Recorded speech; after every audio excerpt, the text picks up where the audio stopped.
Oh, hi. I have another little friend here. Oh, no. Here's a little llama friend for you. Hi. Okay. So, um,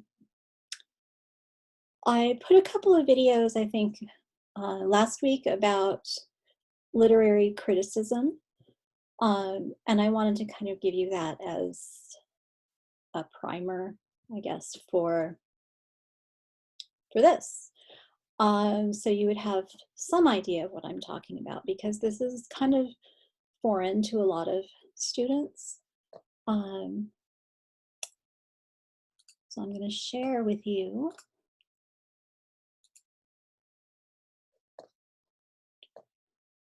Let's see.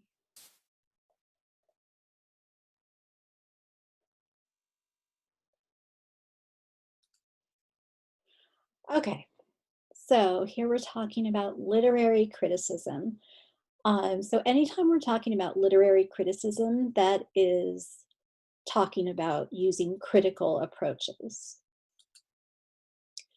So I think the best way to think of this is to think of filters that you might use in photography.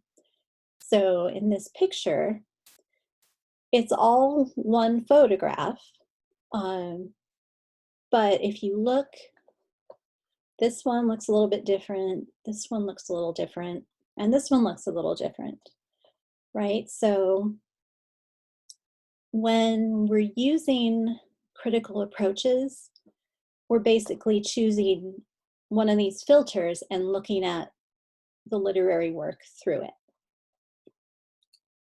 So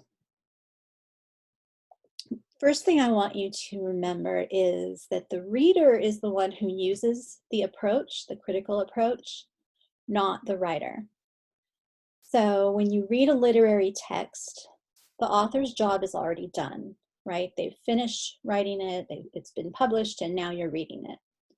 So analyzing a literary text is something you, as the reader, do. So you carefully read the text from a certain perspective, and we'll talk about those perspectives in a minute. But these perspectives are like filters through which you examine the text. So in this photo, they're all looking at the same thing, but they're seeing it in different ways. So we could all be reading the same text and looking at it in different ways. So these filters are known as literary schools, or sometimes they're called schools of literary criticism, or sometimes they're called critical approaches. And this is all talking about the same thing.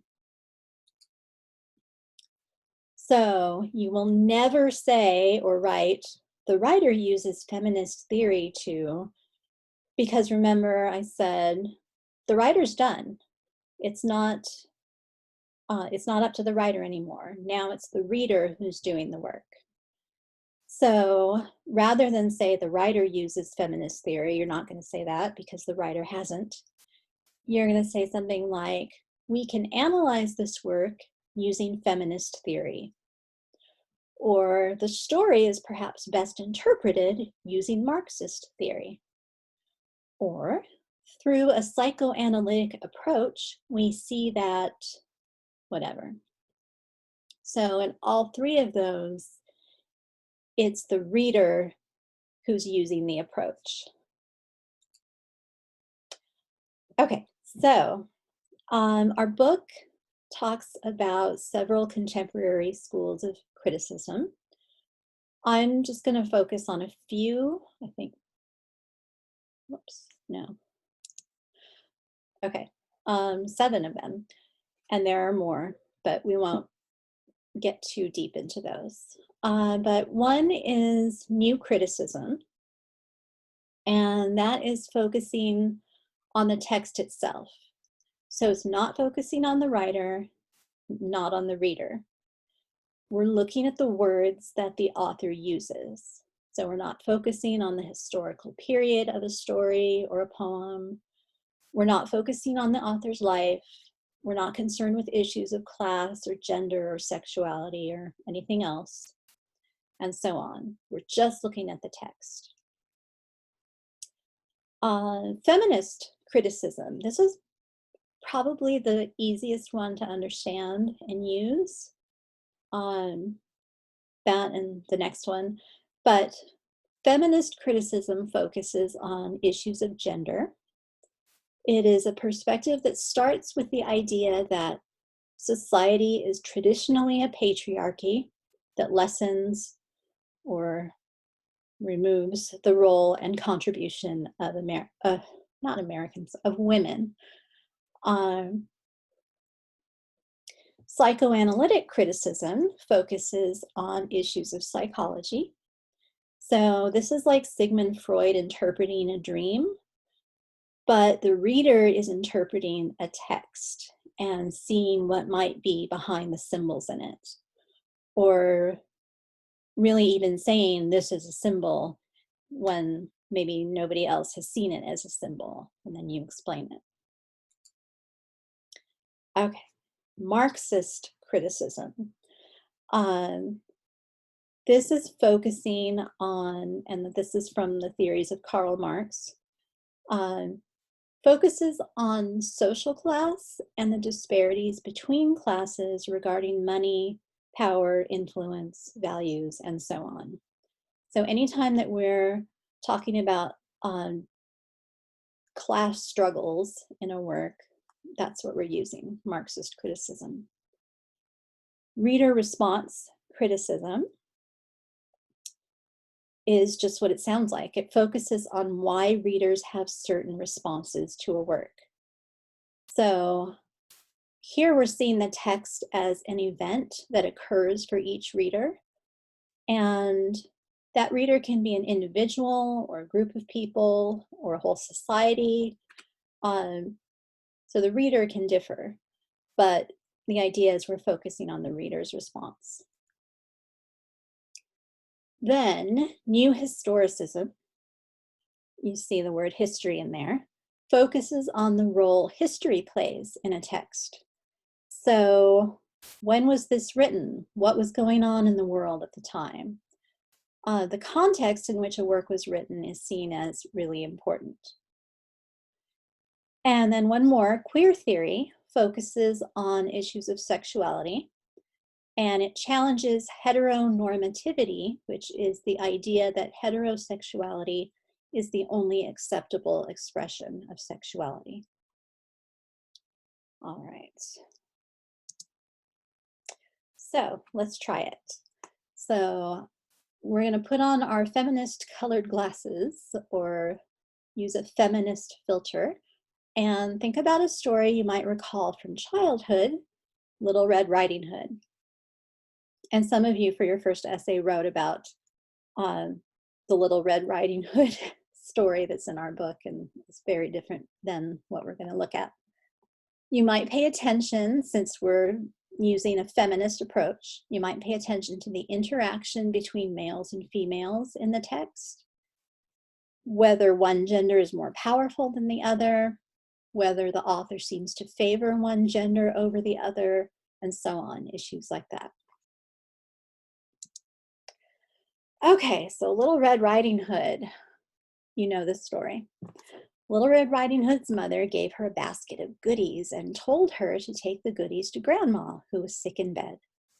Red Riding Hood would have to walk through the forest to get to Grandma's house. So her mother told her to be careful and not to talk to strangers. Little Red Riding Hood walked through the forest and met a wolf. The wolf asked her where she was going. She told the wolf that she was taking a basket of goodies to her grandmother, who was sick in bed.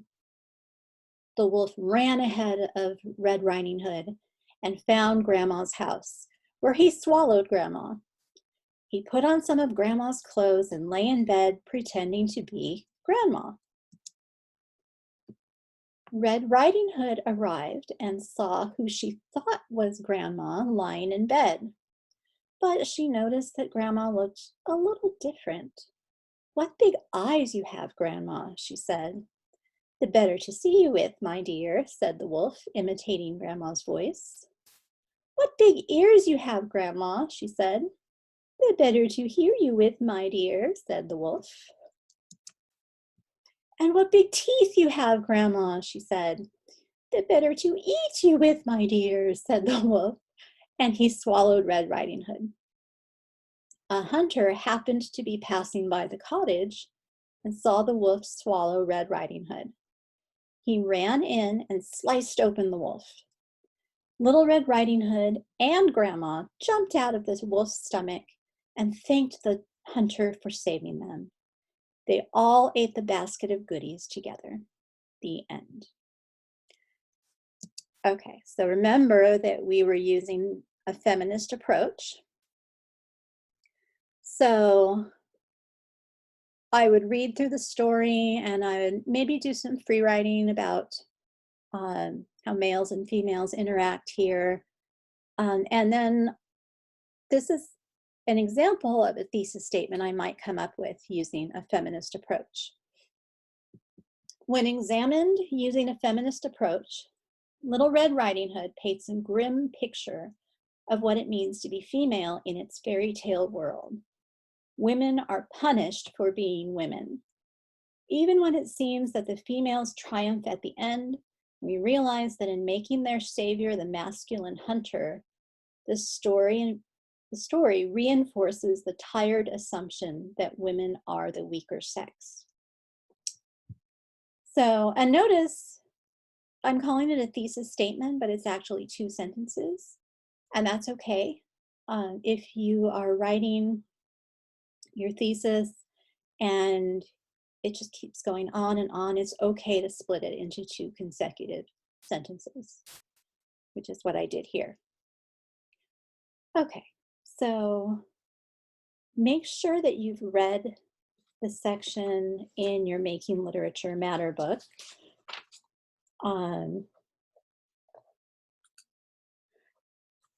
Chapter 7, Writing with Critical Approaches to Literature. Like I said, we just discussed a few of the contemporary schools of criticism. They discuss more of them, like deconstruction,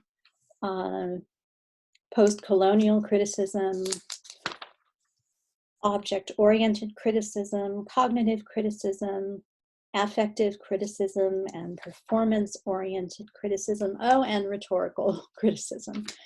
And there are more, I'm sure. But the idea is that you're taking this lens of new criticism or whatever you're using, and you're looking at the work through that lens, and that's how you're analyzing it. Okay. Here's my bye.